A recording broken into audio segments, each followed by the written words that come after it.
All right, let's dive into the world of one of modern philosophy's most, well, let's just say provocative thinkers, Slavoj Žižek. We're going to be digging into the core idea of his absolutely landmark book, The Sublime Object of Ideology. And trust me, if you stick with this, it might just change how you see, well, everything. So let's just start with a huge question, one that gets right to the absolute heart of what Žižek is all about. Forget what you think you believe for a second. What if your day-to-day actions, your habits, the way you just are in the world? What if all of that is soaked in an ideology that you might even say you hate? You see, to really get what Žižek's doing, you first have to understand what he's trying to tear down. He looks at the old-school, traditional way we think about ideology and says, nope, that's totally wrong for the world we live in today. And here is the big switch-up. The old view was that ideology is false consciousness. Basically, a set of wrong ideas that tricks you, like a veil pulled over your eyes. But Žižek's point is, come on, we live in a cynical world now. We all kind of know the game is rigged. So for him, ideology isn't about what you think. It's a social fantasy, an invisible structure that shapes what you do, whether you believe in it or not.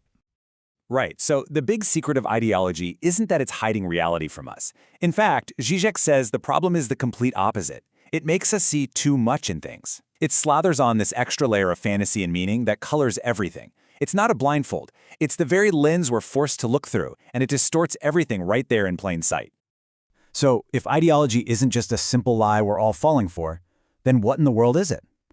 Well, to find the answer, this is where things get really interesting, because Žižek takes us into the world of psychoanalysis. This brings us to his absolute core concept, ideological fantasy. Just think of it as the unwritten social script that we're all performing. You know, like a trader on Wall Street who says, oh, I don't believe in the system, I'm just here to make money. But by showing up and playing the game, he's actually keeping the fantasy alive. His actions are what's propping the whole thing up, not his cynical beliefs. And that is what gives ideology its incredible power. It's not some poster on a wall or a political slogan. No, it's baked into our daily rituals, our transactions at the store, our simplest habits. We are all, in a way, actors on a stage, performing a story we've never even read the script for. Okay, so if this fantasy is hidden, if it's unconscious, how are we supposed to even see it? Well, Žižek basically gives us a toolkit. And fair warning, these tools are a little strange because he borrows them from the psychoanalyst Jacques Lacan. First up is the symptom. And honestly, the best way to think about this is like a glitch in the matrix. It's that weird moment, that contradiction or failure inside an ideology that doesn't seem to make sense. But it's that very crack that actually reveals the hidden truth of how the whole system works. Žižek loves this classic example from Marx. You look at a smartphone on a shelf and it's just an object. But Marx would say that simple object is a symptom, because it completely hides a whole world of human labor, supply chains, and social relationships. The symptom isn't the lie, it's the uncomfortable truth that pops up and threatens the fantasy. Next up, and you got to brace yourself for this one, is the real. Now, this is not reality like you and I talk about it. The real is the raw, chaotic, traumatic core of existence before we slap words and symbols and laws on it.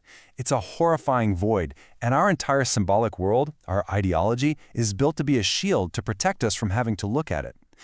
So what is the superglue that keeps us stuck to our ideological fantasy? Žižek's answer is a very particular concept called jouissance.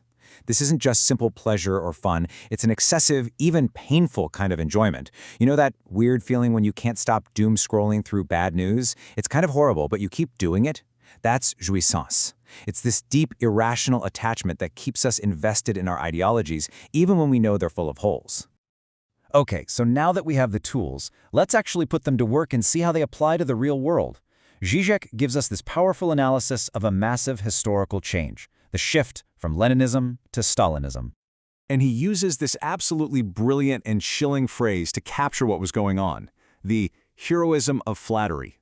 This wasn't just a new guy in charge. No, the fundamental logic of the ideology itself was transforming. So look, here's how the shift happens. It starts with people genuinely committed to the revolution, to the cause. But then that loyalty slowly gets transferred away from the abstract idea and onto the one, single, all-powerful leader. Then, praising that leader stops being optional. It becomes a mandatory public performance. And here's the crucial part. It doesn't matter anymore if you actually believe it. You just have to perform the flattery to show you're on the team and to stay safe. And all of this stuff, the fantasy, the symptom, the jouissance, the performance, it's all spinning around one central, powerful, but ultimately illusory thing. And this brings us finally to the title of the book itself, The Sublime Object of Ideology. The sublime object is that magical something extra that an ideology promises to deliver but never can. Think about big, powerful words like the nation or freedom or the people. It's this mysterious, captivating illusion that promises to make society whole, to fix everything. It's the beautiful promise at the heart of an ideology that gives it all its power. So let's put it all together. Ideology isn't like a bad pair of sunglasses that you can just take off to see clearly. A much better way to think about it is like the operating system for our social reality. It's the code running in the background, shaping our actions and desires, so we can navigate a very, very complicated world. And that leaves us with the really powerful, maybe even unsettling question that Žižek's work asks every single one of us. If ideology is something we perform, not just something we believe, then what's the invisible story you're acting out every day? What sublime object are you chasing that structures your world and commands your loyalty, maybe without you even knowing it?